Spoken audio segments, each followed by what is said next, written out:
энэ байнгын олон хэмжээ болгож үүсгэж байна.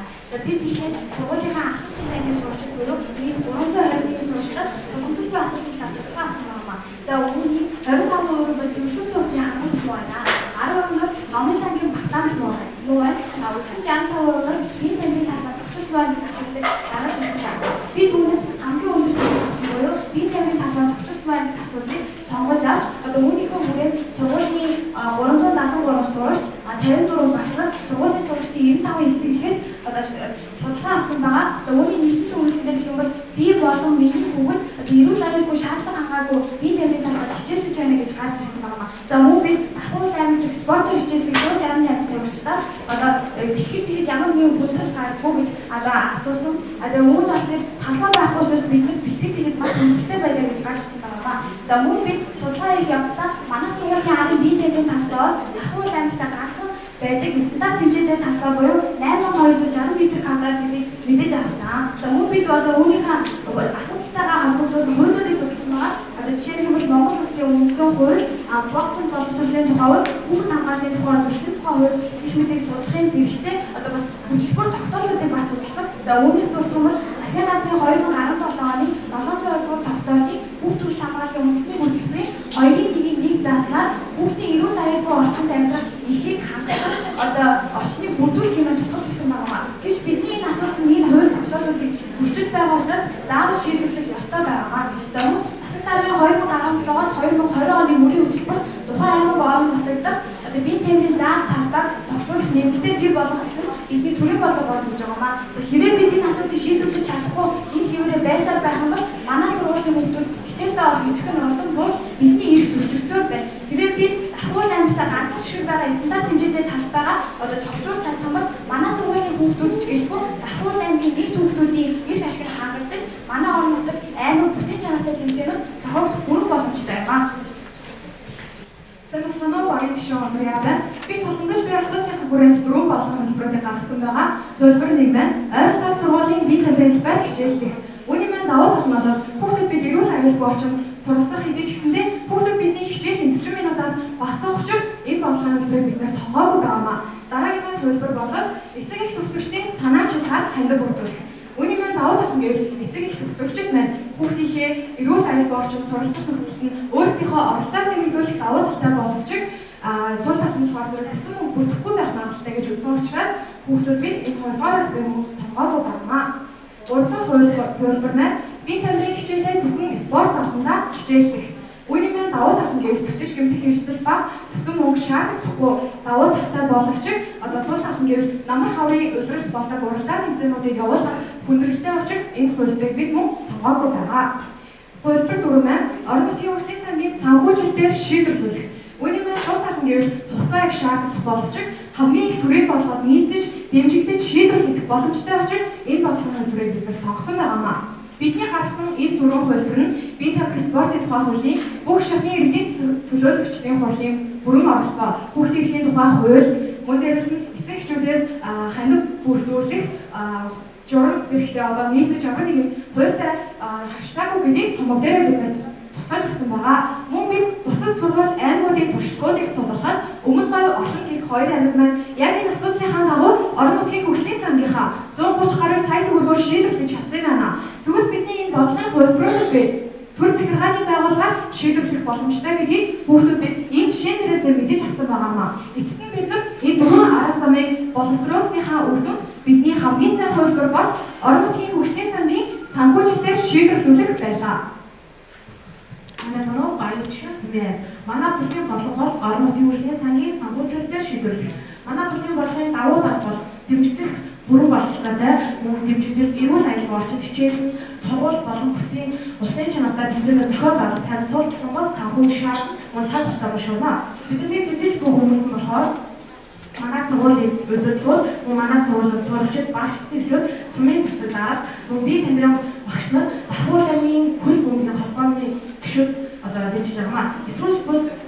Эсвэл хүмүүс нь болохоор сургуулийн гэрээ давуулсан зарим компани 20-аас зөвлөлтөд өөрсдөө сургуулийн ойр орчинд байгаа автомобиль авах эсвэл магттай гэж бодсон. Бид нар өөрийнхөө хүрээнд хуулиудаас судалсан засаг захиргааны нэгжийн тухай хууль, төсвийн тухай хууль, Монгол Улсын үндэстэн тухай хууль, орон нутгийн хөгжлийн сангийн тухай хуулийг судалсан бөгөөд бөгөөд орон нутгийн хөгжлийн сангийн тухай 3.1-2 орон нутгийн хөгжлийн сангийн төсвөөр шийдвэрлэж байгаа асуудал нь иргэдийн шийдвэрлэж байгаа асуудал нь иргэдийн санаачлагаар гарчсан байх байсан бөгөөд манай болгон магадгүй асуултанд хариулаараа өндөр өгөхгүй байгаа гэж бөгөөд орон нутгийн төсвийг судлаад бие тамирын уртууд хариулсан 549 сая 920 сая төгрөг байсан бөгөөд дараагийн олон нийтэд болон шийдвэр гаргахчид нөлөөлсөн үйл ажиллагаа бөгөөд олон нийтэд бол май дахин хэвлэл мэдээллийн сайт дээр өгсөн бөгөөд үүнийг 2030-ийн мөнгө 117 саягаар 77 хүн шийдсэн ба үүний дараагаар бид сургуулийнхаа захирал болон Давхар аймгийн иргэдийн төлөөлөлтийн хурлын даргатай уулзаж өөрсдийнхөө тусламж асуудлыг тайлбарласан бөгөөд хэлсэн бөгөөд дараа сумын иргэдийн төлөөлөлтийн хурлаанд орж өөрсдийнхөө тусламж байгаа асуудлыг тайлбарлсан байна. За түүний санхүү төсөв бол 4,596 мянган төгрөг цаг хугацаа бол 2019-с 2020 онд болсон байгаа. Тэгээд бодит үр дүн бол өнөөдөр хүүхдүүд бид сургууль бол хүүхдүүдийн хоёр дахь гэж нэрийгдэх бөгөөд хүүхдүүдийн сургууль дээр ирүүл аяг болчих хичээл ёстой учраас бид нэр өнөөдөр одоо тэр стандарт бөгөөд байгаа стандарт болохын тулд одоо бидний бодит үр дүнгийн критериас маань хаач болох байгаа. Тэгвэл багны шүмж байна. Бид өөрсдийн бүлгийн бодлогын дагуу дараагийн ажиллагааны төлөвлөгөө гаргасан байгаа. Өгөөд бид бүхнээ сургуулийн нийт хөгжлийн дундаас одоо тусламж ба асуудлыг хангах судалгаа явуулж хамгийн өндөр саналтай гарч ирсний асуудлыг сонгосон байгаа. Үүний дараа тус асуудлын хүрээс холбогдох мэдээллүүдийг зөвлөсөн амын сургуулийн сурагчид багш мөн болон асуудал хамаарах хүмүүсээс судалгаа авсан байгаа. Амын асуудлаа шийдвэрлэх одоо бодлогын хөлбөрүүдийг гаргаж өөрсдийнхөө бүлгийн бодлогыг тодорхойлсон байгаа. Амын эсэргүүцэх болон дэмжих магадлалтай хүмүүсийг тодорхойлж асуудлаа шийдвэрлэх хэрэгцээ төсөв хөрөнгийг гаргасан байгаа. Бид бүхэн дараах шат амжилтанд дагуу нөлөө бүрэн хүмүүст очиж уулзах гэсэн амын маань бид бүхлээ сургуулийнхаа захиралтайгаа орж уулзсан. Үүнийхээ дараагаар сумын иргэдийн төлөөлөлтийн хурлын гишүүдэд орж уулзсан асуудлаа танилцуулсан байгаа. Амын дахин сумынхаа засаг дарга болон Давхар аймгийн засаг дарга урлагчдад орж уулзсан асуудлаа танилцуулсан. Амын сургуулийнхаа нийт 1472 сурагчдаас биеийн тамирын талбайг төвчүүлэх шаардлагатай байна гэсэн сайн дурын гарын үсгийг зөвлөсөн амын сошиал маркетингаар нөлөөлөх үйл ажиллагааг явуулсан байгаа. Амын тэгээ сургууль тойргосоо сонгогдсон улсын хурлын гишүүн Батмугай бие төлөвчтэй уулзсан өөрсдийнхөө асуудлыг танилцуулсан. Амын Давхар аймгийн иргэдийн төлөвчдийн хурлын гишүүн болон засаг дарга нарын төлөвлөгөөнөөр орж өөрсдийнхөө асуудлыг танилцуулсан. Амын Давхар аймгийн хэвлэл мэдээллийн сайт болох Май дахин сайт ярьцлага одоо өөрсдийнхөө асуудлыг олж хэлдэг яагаад чухал юм бэ гэдгийг хэлбэг мэдээлсэн байгаа. Энэ гоо та бүхний харж байгаачлаа одоо бид бүхний үйл ажиллагааны төлөвлөгөөний дагуу бэлтгэсэн байгаа. Тэгээд бид бүхэн дахин сумынхаа засаг дарга дээр орж уулзах бид бүхний аюул нааштай хүлээж аваад тэгээд бид бүхний дэмжлэг болоод засаг даргийнхаа нөөц хөрөнгөөс одоо тодорхой хэмжээний хөрөнгө оруулалт болсон байгаа. Тэгээд бид бүхэн одоо үлдсэн хөрөнгөө одоо өөрсдөө бүлгийн бодлого буюу одоо ингээд орон нутгийн хөгжлийн сангаа шийдвэрлэхийн хүрээнд орон нутгийн хөгжлийн сан хариуцдаг сумынхаа иргэдийн төлөвчдийн хурлын гишүүдээр одоо дахин хийцүүлгээр болсон байгаа. Үүнийхээ хүрээнд бид бүхэн ирээдүйн хийх ажил дээрээ одоо иргэдийн төлөвчдийн хурлын дарга дурсан ард түмшийнхаа хариуц хүлээх бөгөөд одоо хэвээр энэхүү хариултанд татвартай хариулт юм бол асуудлаа бид бүхэн одоо сургуулийнхаа сурагчдын эцэг ихээр дамжуулан багийн нийтийн хурлаар оруулж одоо иргэдийн төлөвчдийн хурлын гишүүдээр дахин хийцүүлэх төлөвлөгөө гаргасан байгаа. Тэгээд анхаарал татсан та бүхэндээ баярлалаа.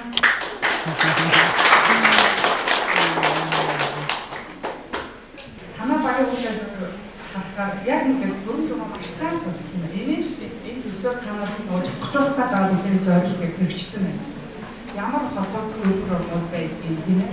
Дараа нь хийн хандлагын асуудлыг яаж тавьдгийг яг энэ нөгөө дөрвөн журналын дагуу арга зүй байлаа баримтлаад энэ мундаг ажил хийсэн байна. Баярлалаа.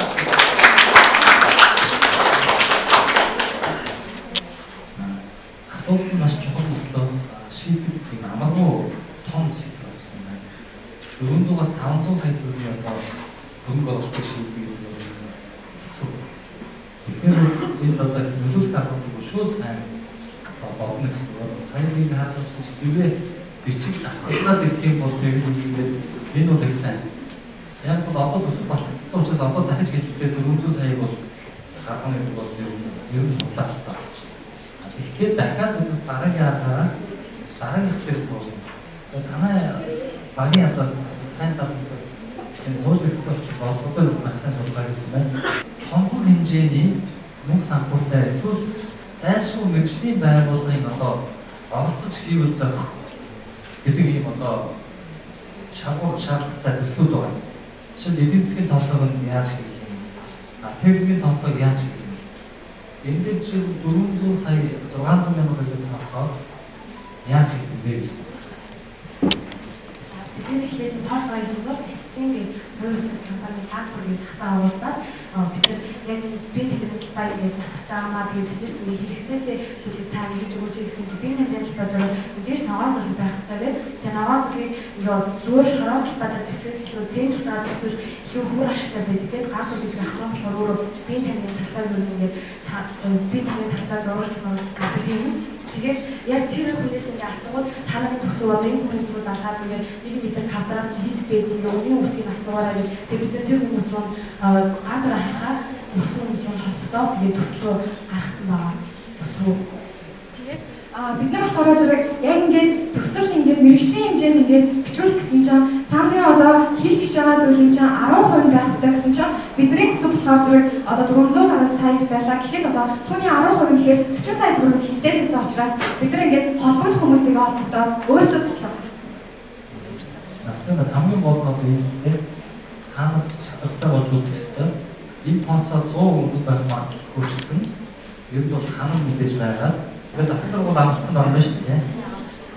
Гэхдээ бүх одоо тооцоог авч амлахгүй шүү. Тэгэхээр одоо манай маш олон төслийн хүүхдүүдийг бүх амлсан байдаг байхгүй. Ашиг хүүхдүүд яг бүхэн амлсан зүйлээ бичгээр өгчөө гэж. Заавал бичих. Одоо яг амлсан бол ягаад бичгээр бичүүлж аваад зааны 400 сая чинь 50 саяг гадаад бичсэн бичгээр авч. За үлдсэн саягийн яаж авах вэ гэж цааш хэлсэн. Хэрвээ энэ асуудлыг та энэ чигээр одоо та хэдвэр вэ? 12 жил хөөсөлтөөр шийдчихтэй гэхэд одоо дараагийн танаас нөө хэн вэ? 1400 хүүхэд цаашаа давтуулгаас болцсон. Маш чухал. Одоо бол энэ талбай олохоо гэж байгаа шүү дээ. Одоо талбай аваад хөрөнгө оруулах байх. Энийг заавал шийдээрэй. Яг амжилт хүсье.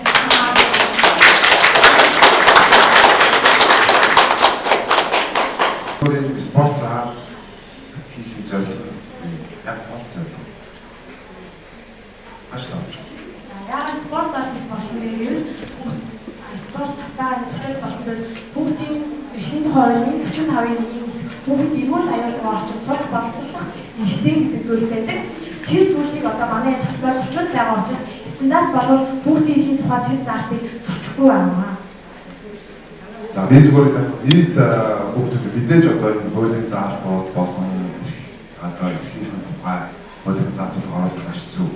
Хэрвээ би зүгээр санаа тавьж байгаа хэрвээ санхүү том байх болоод зорилго бас том байх. Хэрвээ бид тэр ахуй аймагта ганцхан шиг байгаа стандарт хэмжээний талбайгаа товчуулж чадсан бол магадгүй манай аймаг эсвэл одоо манай ахуй аймагаас их арга төлөвлөж үүсэхгүй. Yes, одоо яг энэ шиг байна.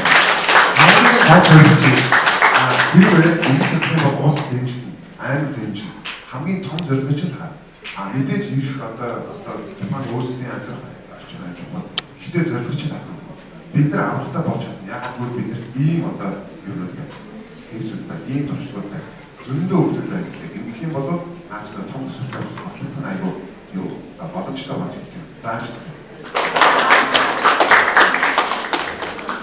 Орогдугаар байрыг 76 оноогоор Бахан уулын